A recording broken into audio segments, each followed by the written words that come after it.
ürək tutmalardan ölənlərin riskini. 95%. Dünyanın axırdan ikinci yerindəyik.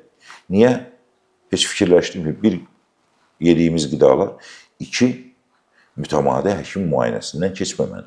Niyə keçə bilmir? Pulu yoxdur. Niyə keçə bilmir? Bu adam bu vərdişlərə dövlət tərəfindən yiyələndirilmir. Mən əvvəllər də təklif etmişdim. Diaqnostika mərkəzləri açınca ailə həkimləri institutu yaranır. Hər bir adamın kartotekası olsun.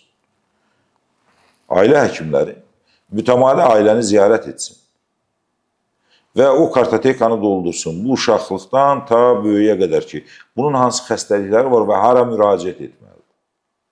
Və sığorta elə bir həddə olmalıdır ki, o ailə həkiminin yazdığı mütləq sığorta qruplaşdırılmalıdır. Bu ərazinin xəstəxanalar ərazilər üzrə artıq formalaşdırılmalıdır. Mərkəzi klinik xəstəxana, Topçubaş adlı eksperimental cərrahiyyə, Respublika xəstəxanası yox.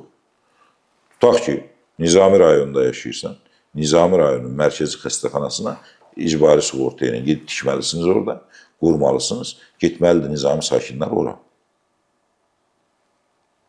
Həkimlər də fərqli şəkildə seçilməməlidir. Yəni, bu şəkildə olmur. Bu şəkildə təhsillə səhiyyə bizi faciəyə aparır və biz sağlam deyilik, biləsiniz.